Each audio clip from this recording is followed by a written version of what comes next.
hear from Missouri State Senator Bill White on new adoption laws. We hear from a local family nurse practitioner about her time in New Mexico fighting the coronavirus as it ravaged the Navajo Nation. I'm Zach Dodge with the story. The four states' most watched news starts now. Missouri Governor Mike Parson signs 2 bills into law relating to foster care, adoption, and children's safety. This is KOAM News at 6. One of the bills expands a tax credit for child adoption. The other one aims to prevent abuse and neglect in these households. This will create permanency in children's lives by allowing intervention when a child has been abandoned, making the adoption process easier. Also allows the juvenile office or the children's division to, if you've been in foster care for 15 or 22 months, to go ahead and file. It doesn't mean they're going to, but it gives them the option to do that, to where they can file for termination of parental rights, which then frees up the child, if you will, makes it easier for an adoptive parent to start that adoption proceeding. Once it's been determined that the parents are not fit to take care of a child, this will make it easier for the child to be put into a stable, permanent home. Kansas Governor Laura Kelly has vetoed 2 Republican-backed education bills. One of the measures would have required high school students to pass a civics test to graduate. The other would have allowed districts to incorporate gun safety courses into their curriculums. The Republican-controlled legislature approved the bills this month, but not by large enough margins for override attempts to succeed. It was not immediately clear if anyone who opposed either bill initially might back one or both in an override attempt, or even if attempts would be made. Some Republicans who opposed the bills agreed with State Board of Education members who said the measures would have infringed upon the board's constitutional authority to set graduation requirements. Checking in with Doug Hetty. I guess people who haven't seen the rain yet will soon, Doug.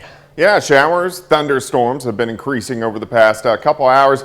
I don't really think we're going to have much in the way of severe weather, but we could definitely have some stronger storms with this batch of showers and thunderstorms, which continue to increase. You can really see it exploding on the Kansas and also the Oklahoma side, right down to Interstate 44 toward Tulsa. But the leading edge now, just pushing into Joplin, just pushing into Pittsburgh, and we'll continue to see these scattered showers and thunderstorms as we go through the evening hours. So kind of a loud evening at times and into the overnight hours, but most of the severe weather is going to stay to our south across southern Oklahoma and Texas. But look at all the rain continuing to push through over the next several hours. Here's midnight. Showers continue into the early morning hours and even into Saturday morning, Dow. But I do think we'll start to clear out by the time we head into the afternoon, which is good news. So, of course, we're going to go over all that here in just a bit. All right. We'll see you soon. Thanks, Doug. Last year, the Navajo Nation had the highest per capita coronavirus infection rate and among the highest death rates. Well, now they're nearing herd immunity, but it took a lot of volunteers and outside help to get there. KOAM's Zach Dodge talked to one of those volunteer nurses and has her story. Patricia Ridings knows a thing or two about caring for underserved communities. I worked in some rural health clinics. That's really their only health care for miles and miles around. And she had the chance to put that experience to work. We had a disaster in our own nation, our own country was needing help. At the beginning of 2020, she joined up with COVID Care Force, a group of healthcare providers that volunteer in areas hit hard by the pandemic. She spent 2 weeks in New York, then right afterward, went to Gallup, New Mexico to help the Navajo Nation. There were tents outside, makeshift hospitals extending the ability of the Gallup Hospital to take patients. And they opened the high school, and we're creating negative airflow rooms for patients at the high schools. For a week, she helped deliver masks and medicine and things as simple as water to people who oftentimes couldn't leave their homes, and helped the nation start preparing for the worst. Sadly, horrifically, body bags. Do you have body bags? Do you have refrigerator trucks? I mean, that's something we don't want to think about. But they were really in the middle of a storm, and it was just growing. Members of COVID Care Force are still working in the nation, but the focus has shifted to vaccinations, something that's paid off as 70% of the tribe's population has now received at least their first dose. It makes me very happy to see the progress they've made and that they've had some victories through it. They still, kind of in my heart, So yeah, hopefully made a difference. Now back in Pittsburgh, she keeps an arrow on the wall, a reminder of the part she played in helping a community weather the storm. I think the message, especially for that population, that culture, is perseverance. In Pittsburgh, Zach Dodge, KOAM News. The Navajo Nation yesterday reported there were no COVID-related deaths for the 11th time in the last 12 days. Tomorrow, area law enforcement agencies are hosting drug takebacks in Kansas. The collection events are part of a nationwide effort to safely dispose of leftover medications to prevent accidental or intentional misuse. The Pittsburgh Police Department will host one from 10 a.m. to 2 p.m. To find other locations, just check out the link on our website. You see it there, KOAMnewsnow.com. Still ahead, we continue our staycation series with a trip to a local vineyard that takes great pride in its Irish roots. And later, Pitt State baseball prepares to host conference rival Missouri Southern. We'll hear from the team in sports. When you hear about places famous for wine, you probably think about locations like, say, Napa Valley or Bordeaux, France.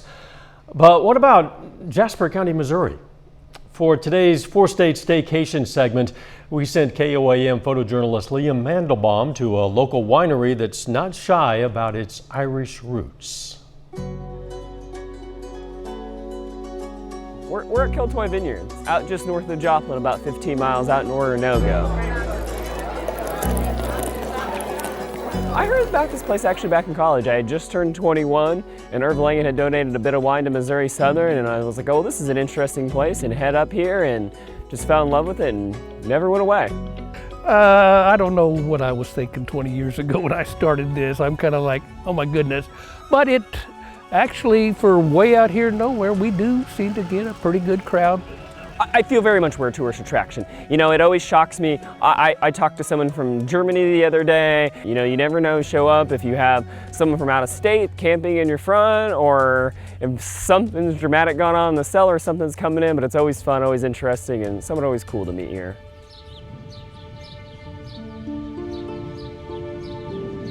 Right here is what we call Maynooth Park. And a lot of people come down here because it's so quiet down here. And folks there's a mile walking trail right behind us. When you start up there at the winery, over up there in front, and you walk around here and back up there, it's a mile. And people will stop in here, and this is our Blarney Stone. And this one here is not like the one over in Ireland, which that gives you the gift of gab. This one here is for good luck. So people can tell you some things that happened that was very good luck to them by kissing this. Who knows? It may happen, may not. And wherever you have a pack of Irishmen, you need something to remind you of what Ireland's about. And that's kind of what we did out here. We've been around for a long time, and it just kind of organically grew into this really beautiful place. And Irv and Leanne have made it a great location to kind of come and set out and enjoy a glass of wine. And you know, we're a gym out here at Kiltoy. You got to just kind of find us. If you know about us, great.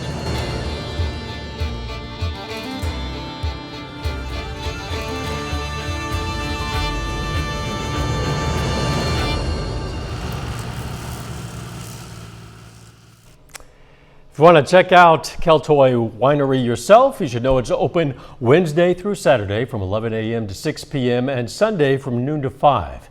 You'll find all that information on our morning show page at KOAMnewsnow.com. Later, Galena softball looks to bounce back after 2 straight losses as they take on Mount Vernon. Jacob Leonard's going to have the highlights later in sports. Showers and thunderstorms have been increasing over the past couple hours. It's going to rain most of the night. We'll look at that coming up next.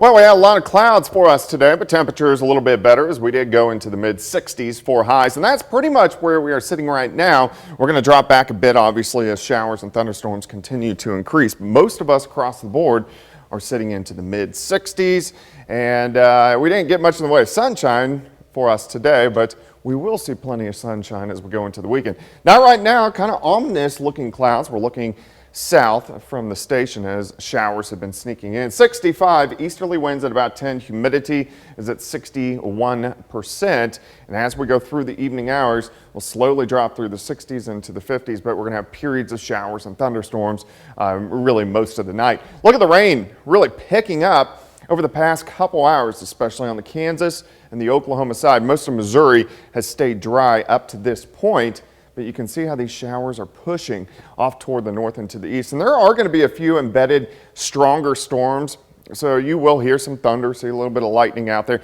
I don't think we're going to get anything severe, but we could have some stronger storms. You can see rain has increased right through the metro, all the way down Interstate 44, and then starting to pick up Cherokee County and then also Crawford County. It will really increase over the next 30 minutes to 45 minutes. But look at all this moisture heading in our direction. Now, this is where the better shot for severe weather is, and the best chances are southern Oklahoma down through Texas.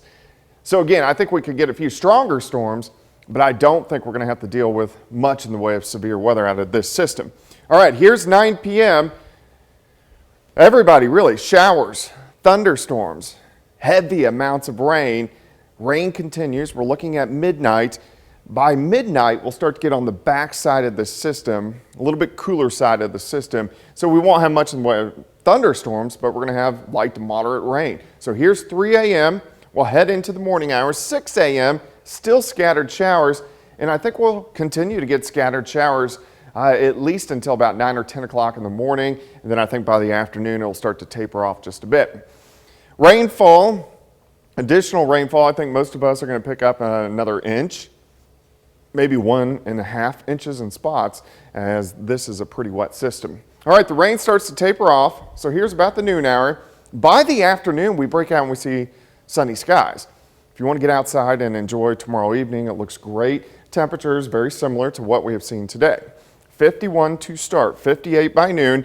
High temp is 65 for us tomorrow afternoon. Tomorrow night, just due to how wet the ground is going to be, I think we're going to get some patchy fog. The winds are going to be fairly light. And then as we head into Sunday, it looks fantastic. Southerly winds return, and we should go into the mid 70s for highs. In fact, I think by Monday, we're going to go into the 80s before our next storm system rolls in on Tuesday. So showers, thunderstorms tonight, some heavy amounts of rain, 65 tomorrow, afternoon sun. 75 Sunday, 83 on Monday, 78 on Tuesday. Tuesday we got to watch because showers and thunderstorms are going to increase. So especially Tuesday afternoon, we do have a severe threat, so we need to keep our eyes on that. And I know you will keep us informed as needed. Yep. Thanks, Doug.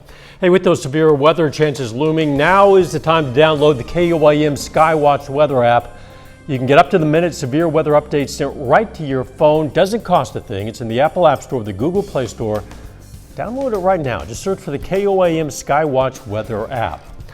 Warmer weather is going to make garage sales a little more enjoyable this weekend, which is good news for Carl Junction as its citywide garage sale officially gets underway tomorrow. Some folks were so excited they got things started a little early today. An organization called Fostering Hope is taking advantage of the sale to help raise some funds. They're hosting a garage sale tomorrow and the prices are good. Many items are 25 cents and the money raised will help Fostering Hope with their mission of caring for kids in the foster care system. The sale does continue into the weekend at the Christian Church of Carl Junction. Coming up in sports, we're going to hear from Fort Scott Community College football coach Carson Hunter after the team ends its season early. Plus, Galena softball hosts an interstate showdown with Mount Vernon. Jacob Leonard has that and more coming up next.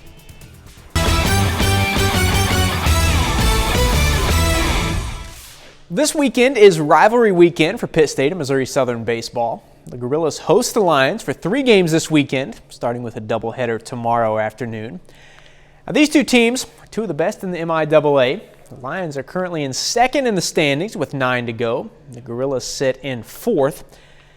Missouri Southern leads the league in strikeouts, led by Zach Parrish, who has 99 in 10 starts.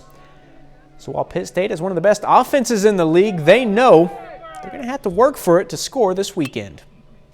We got to lay off the marginal pitches and find a way to first base. If we find a way to first base, we run well enough and do some little things that it'll give us an opportunity to score runs. But, you know, we got to battle throughout. Paris, the first game, I'm sure that he's going to strike out a bunch. We have to find a way to put the baseball in play. And if we do, we'll give ourselves an opportunity to win. The Galena Bulldogs are an even 6-6 to begin the softball season. Last night, they dropped both games of a doubleheader to Colgan. Galena aims to bounce back today in a non-conference matchup against Mount Vernon. Early on, the pitcher, Madeline Cole, knocks it down the left field line. Madison Freeman and Taylor Watkins both score on the double. Bulldogs have an early 3-0 advantage. To the second inning now, Taylor got a good piece of this one. Over the fence, 3-run homer for Taylor. Galena extends the lead to 7. Now in the 5th, Mountaineers get something going. Kylie Stockton going into right field. Tasha Collins comes home. Back to Galena though. Freeman at bat. This one goes through the infielder's glove. 2-run score for Galena. This one all Bulldogs. Galena rolls by Mount Vernon 11-1. Fort Scott Community College is ending its spring football season early. The school made the announcement earlier this week, citing injuries and attrition to the roster, leaving the team unable to safely compete. Now, Fort Scott was 0-3 in the 3 games they did play this spring, but now they'll turn their attention to competing in the fall. And when summer rolls around, they'll have 70-plus newcomers and about 30 returners. So while it will be a different situation in just a few short months, it's not the spring finish they were hoping for. It never felt right because we have really tough kids that came here to play football. They want to compete. They want to go out and represent the college, doing the very best they can. But unfortunately, we got to the point where we weren't going to be able to put those kids out there in the position they actually came to play and in a position where we knew they could go out and compete at their very best at the highest level with the support of having 10 guys around them that could do the same. Finally, big opportunity here tonight for Coffeyville. The Red Ravens are in the Junior College Division II Final Four. They face the Chipola Indians tonight, with the winner moving on to the national championship. Game time tonight is at 7. We'll have an update tonight at 10. And that's a look at sports. We're back with more news after this. Take time now to honor a local veteran, Private First Class Paul Cook. He served in the U.S. Army during World War II. His hometown, St. Paul, Kansas, and we are proud to salute Private First Class Paul Cook. He's tonight's 4-state hero. Jordan Abbey joins us now with a look at what's coming up on KOAM News at 9 on Fox 14. Tonight at 9, Crawford County, Kansas does not have a mask mandate, but schools there do. Many residents want to know why that's the case. Also, many cities and states across the country are considering lifting their mask mandates. And researchers have designed a drug that reverses key symptoms of Alzheimer's disease in mice. That, of course, much more coming your way tonight. KOAM News at 9 on Fox 14. Jordan, thanks. Doug, some rain moving into the area. Yeah, showers, thunderstorms through the evening into the overnight hours tonight. I'm not expecting severe, but we could have a few stronger storms, so maybe some small hail, maybe winds a little bit on the gusty side, but also a lot of rain, 1 upwards to 1.5 inches through the overnight hours tonight. Some scattered showers through the morning, but we will get sunshine by the afternoon. High temp is 65. Look at Sunday. Sunday's the day to get outside. Hopefully it will dry out a bit. Maybe you can do some yard work or mow up to 75. Or go fishing. There you go. You mentioned something more fun than yard work or mowing. Thanks, Doug. Hey, and thank you for joining us. We're going to see you right back here for KOAM News at 10. In the meantime, let's take care of ourselves and each other.